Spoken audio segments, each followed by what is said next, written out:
Hey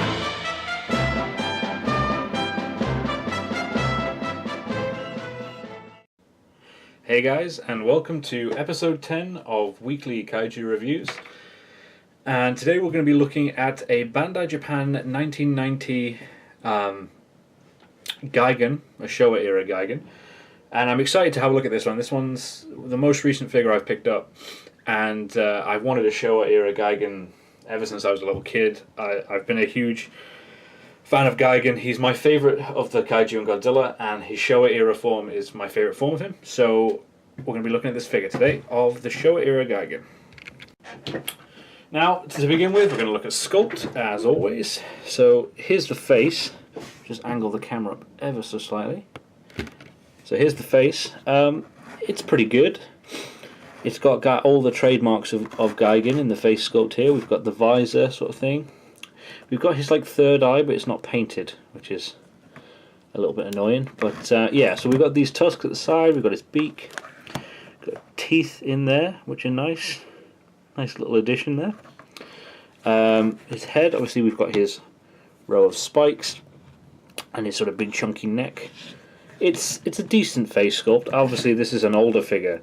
I think this is probably one of the older figures I've looked at, actually. But so I can forgive slight imperfections in the molding and stuff simply because of the age of the figure. But yeah, I don't think there's anything particularly wrong with this face sculpt. First of all, I'll move on to the back. Now, the fins are nicely sculpted. The only problem is they're too small. Gigan's fins, for those of you who know the Gigan character, are meant to be sort of out here. They're meant to be like wings, more or less. And he's meant to have a third fin in the middle. And weirdly enough, this figure seems to have a row of spikes down the back instead. And the spikes on Gigan are meant to sort of end here. And then this is meant to be another fin. And the fins are meant to be a lot longer. So the back is probably the weakest point of this figure in terms of the sculpting.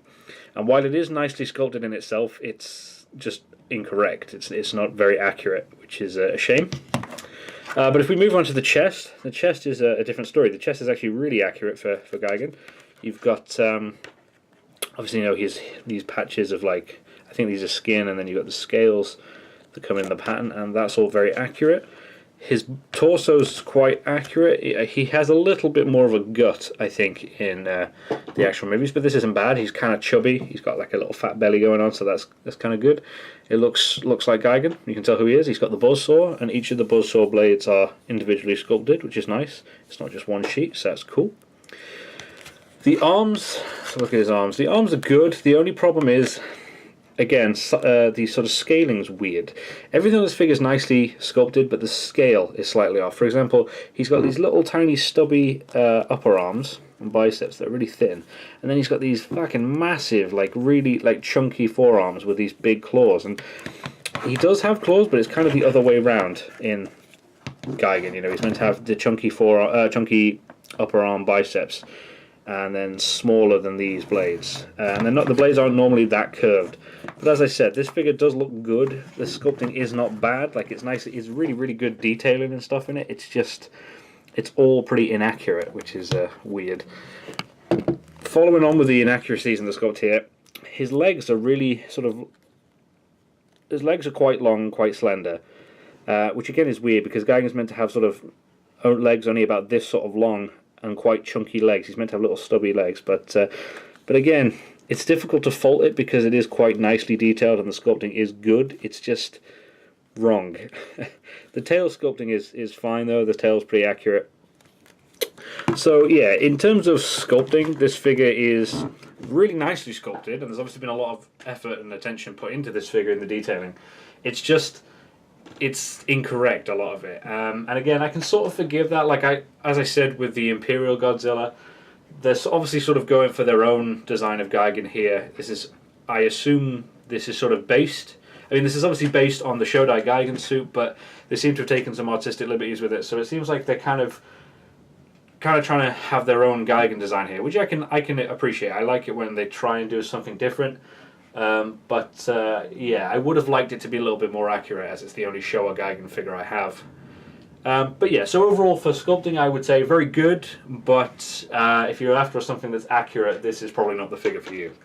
Now, paint is almost exactly the same as Sculpt with this figure. I'll first of all talk about what is accurate. First of all, these golden scales are accurate. That the scales are golden in Showa era Gigan. The claws are indeed silver, as are the toe caps. And the beak is silver, and the visor's red and stuff, and the fins are gold. Now, for those of you who know the Showa era Gigan, you've probably noticed the biggest flaw in the paint job here, and that is that this Gigan is primarily black. Now, I don't know where that's come from. Showa era Gigan was quite a bright green, and Final Wars Gigan was dark blue, so I don't know. I mean, this figure obviously came out before Final Wars Gigan, but so they obviously didn't try and take any design elements from that, but I just don't know why he's black.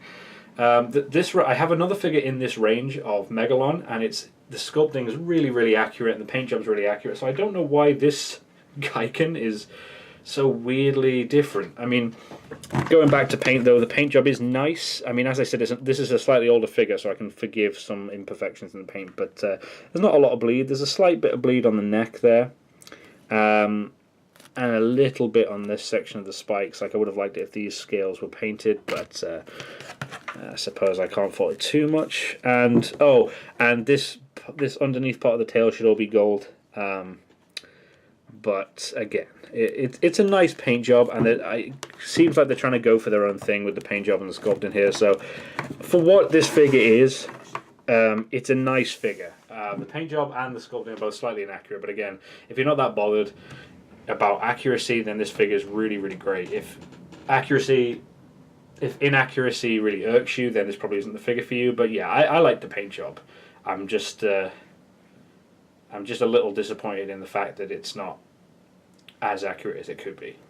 So moving on to articulation, this figure's pretty standard. You've got 360-degree arm rotation at the shoulders on both arms. And you've got 360-degree leg rotation at the hip. Now, and that's on both legs. And now, see, you've got a joint here, and it is slightly loose, like it wiggles a bit, as if it is meant to be an articulated joint. But because of the way it's sculpted, it just doesn't rotate at all.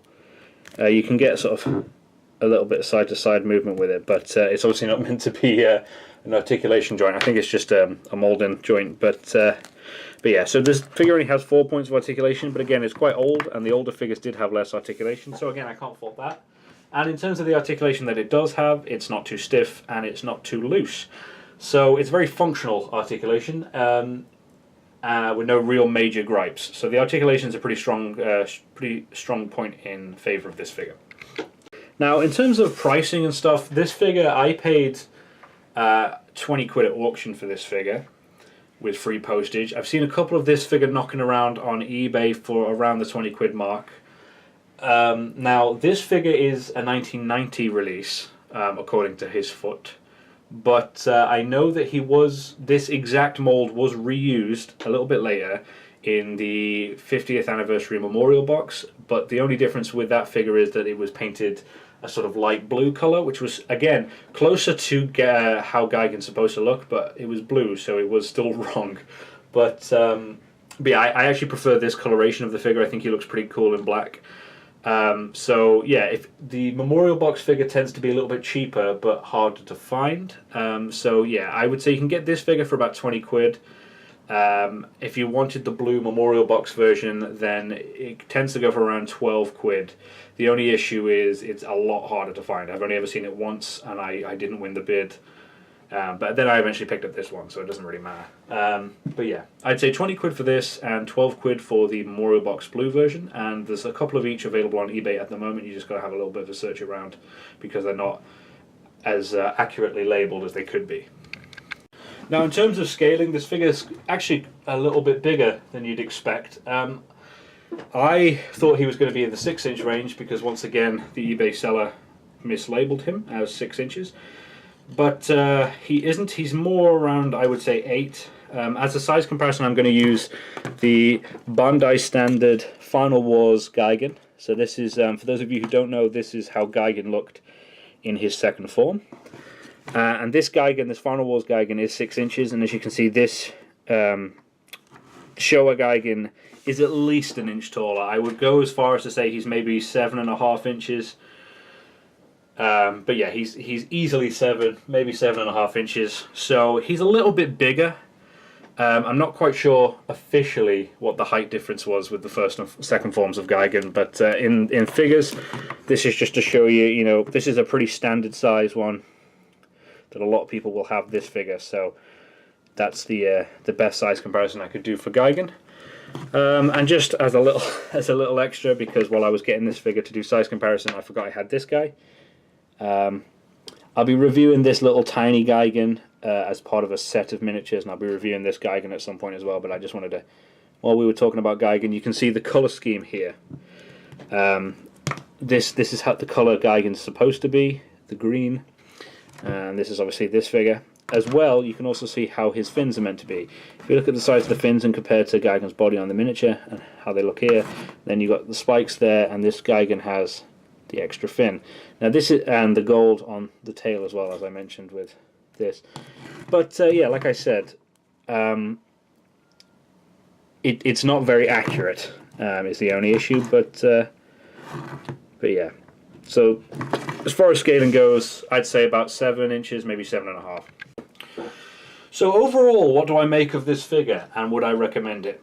Well, this is the second figure I've had in this range, the other one being Megalon, and the Megalon was fantastic. The Megalon figure I think is a much better figure in terms of how accurate it is to the figure, etc. But this Gigan, I have pretty mixed feelings about it. In terms of my positive feelings for the figure, it's a Showa era Gigan, and I've been desperate for a Showa era Gigan in a vinyl figure since I was a small child. So this is a big thing for me. I do like the sculpting. I think the sculpting is really cool. I like that it's slightly unique and it's got its own twist on things. Same for the paint job. I like the black. I think he looks really cool in black.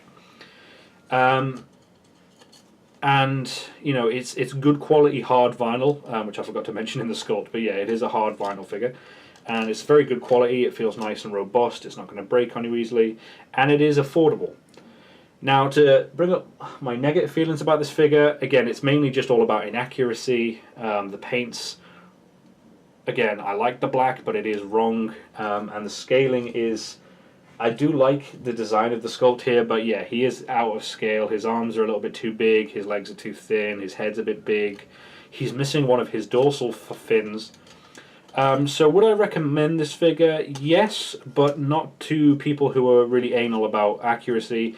If you want a perfectly accurate figure, then I'd say maybe go for a Bandai Creations or a Bandai Standard Showa era Gigan. But if you want something that's a little bit different and a little bit more unique, maybe, then go for this figure. If you like older figures, then this definitely has a more retro feel to it. And personally, I'm very happy with this figure. It is a bit of a bias for me, with it obviously being Gigan. But yeah, I think it's worth your money. I think for the 20 quid range, I think it's a really good pickup.